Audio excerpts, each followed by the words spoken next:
What's up, Pre-Dawn Death family, and welcome back to the channel. Today, I want to discuss why the FN502 pisses me off. It pisses me off.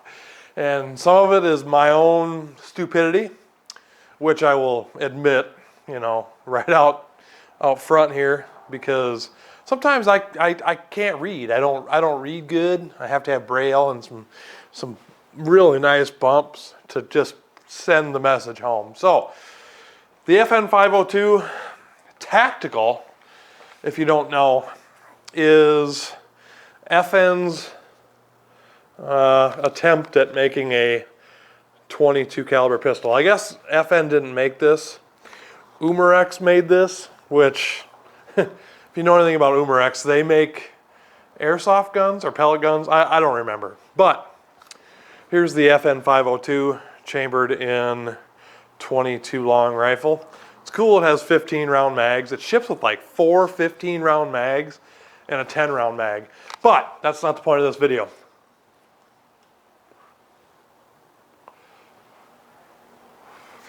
Why does the FN502 piss me off so fucking much? Okay, so I'm going to tell you the story.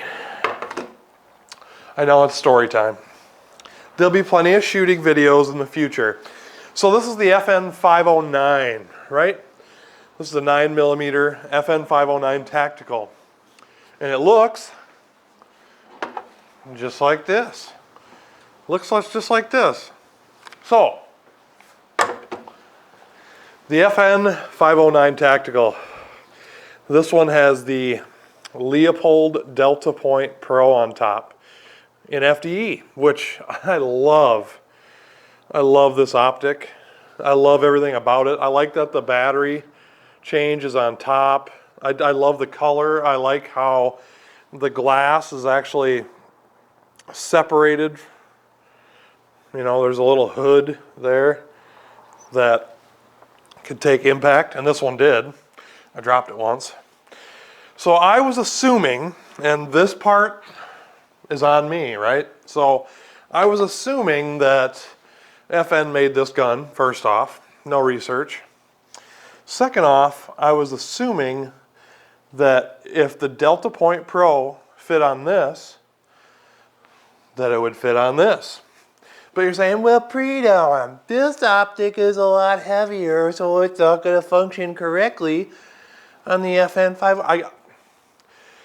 I understand. But this says it will take full-size optics, like the Holosun 507C. A lot of carry options will go on this gun, and there's several that are mentioned in the instructions, which I did not read. The RMR will go on here. Anything with a shield footprint will go on here. And there's some vortex options that'll go on here. So, what did Pre-Dawn do? Pre-Dawn bought a beautiful Leopold Delta Point Pro for this. And guess what? It didn't fit, which is understandably my fault. So I'm just doing this video for the people that are going to put optics on their FN502. The Leopold Delta Point Pro does not fit on this. So I was like, okay, well, Pre-Dawn, let's get a fucking Holosun. So I did some research, went online, and I found that people were putting the Holosun HS507K on their 502s. So there's the Holosun. Yep, there it is, 507K. So it's just a little itty bitty optic. It's a small carry conceal optic, I would consider, and this one is in tan. So I got this, and I mounted it up. What makes me angry about Holosun is I mounted it up, and I noticed when I was looking down the sights of the 502, the FN502, The red dot was so far above the suppressor height sights, which yes, the 502 has suppressor height sights on it. So the red dot on that was so far above the suppressor height night sights, I was like, oh, no problem, I'll just crank her down. So I mounted the Holosun up, cranked it down, cranked it down, cranked it down, and then the inevitable happened. The red dot bottomed out. So it bottomed out about, I don't know, probably in my vision, probably a good ½ inch above the front sight. And I went, oh shit, what am I gonna do? I'm 2 red dots in deep. So I ended up trying to shim the Holosun up in the rear a little bit so it would try to co-witness, and bottom line is it did not co-witness. And mind you, at this point, I was pissed off. I was pissed off at the 502. I'm kind of pissed off at Holosun and whatnot, because I actually did the research, and it didn't work.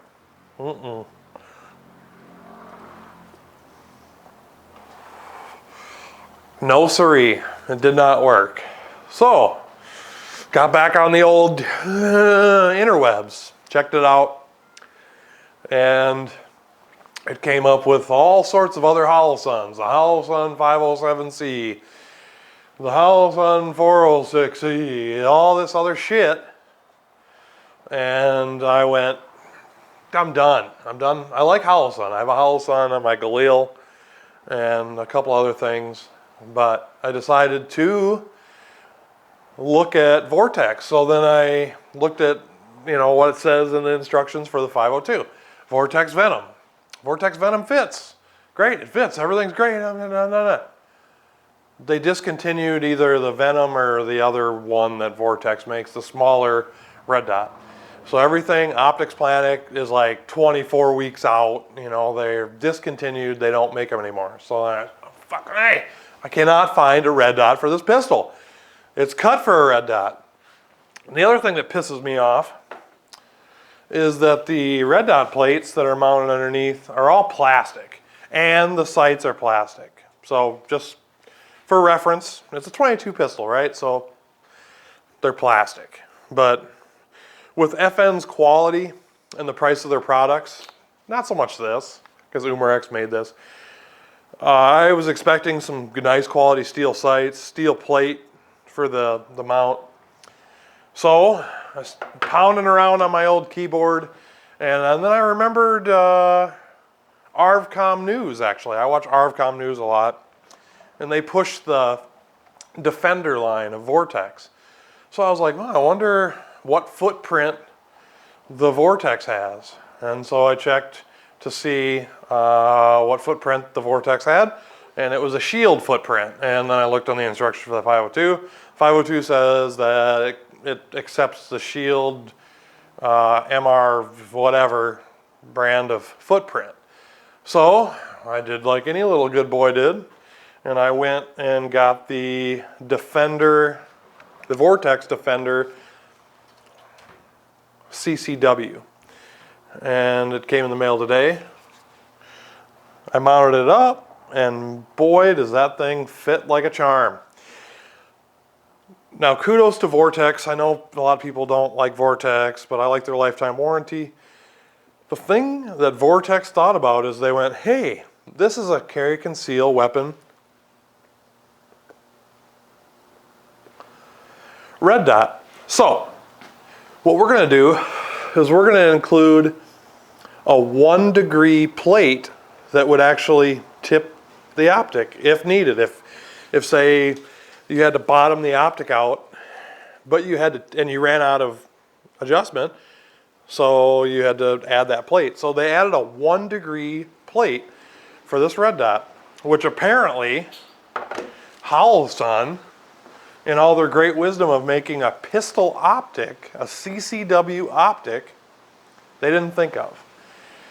So, whoops, there goes the Holosun. So kudos on Vortex for thinking ahead and making an optic with a plate with a bunch. I think it came with like 12 or 16 different screws, all with blue Loctite on them, so that you can mount it to pretty much anything you want to mount it to. So I got it out of the box, mounted it up, and it fits perfectly. So you'd think, you know, with a CCW red dot, that you would include everything you could possibly need, or anybody would possibly need for their pistol. So this is the Defender CCW. This is the 3 MOA because it's a 22 caliber pistol. So I'm not going to use it for defense. I'm not going to use it for home protection. We're just going to plink with it. This thing has a threaded barrel. I love the 17 colors of FDE that FN comes out with, like the Scar. So I dropped the 509 the first time I did the video, right on the Leopold. So hopefully I'm not going to have to drop this. But I like that because this comes with serrated for the ease of racking. You know, you could put it and just rack it on stuff. I don't know really who does that. But stay tuned for a full unboxing or a full first rounds of the FN 502. It's a really cool little handgun. It's really neat looking. So that's why the FN 502 pisses me off. Part of it was my mistakes, my decisions that I made, and part of it was, you know, just optics cuts and the plates and all the bullshit that I'm sure many of you have gone through with the mounting of optics on a pistol. Maybe it's easier with Glocks, you know, maybe it's a little harder with the FN 502, but I don't know. I've mounted a few optics on a few different firearms and I've never really had any problems until the 502. That's why I was so surprised to see, oh, this don't fit, this don't fit, this don't work, can't get elevation, can't get windage or whatever. I can't get what I need. So I want to give a big shout out to Jolson too, if Jolson's watching. I gave him a good deal on the Leopold Delta Point Pro. So at least I kind of compensated a little bit or got a little bit of reimbursement for my mistakes. The Leopold Delta Point Pro, if you don't know, you better ask somebody. It's a really nice optic. I mean, it's very good quality. And I was also kind of looking for something where I didn't have to remove the optic to change the battery. If you guys are still having to remove the optic to change the battery, I personally think it's bullshit. We're way past mounting optics on pistols. So why in the world would you have to remove the optic to change the battery? And especially, you know, the RMR, for instance. It is not watertight. The RMR is not watertight at all. The battery is right exposed to the elements if you take it off. So, but I just wanted to give you guys a little bit of something, a little bit of insight on the old FN 502. I know you guys, if you've been following the channel, you've seen the FN 509. And I'm hoping that we can maybe get out and shoot these in a couple weeks. I got a couple of really cool things lined up for the channel. I just haven't got out to shoot. So we're gonna shoot that, we're gonna shoot this, the 509 tactical, some more, and I have a suppressor for the 509. Should I get a suppressor for the 502? I think it'd be pretty cool. So thanks for watching. I hope you enjoyed the video, and we'll see you next time.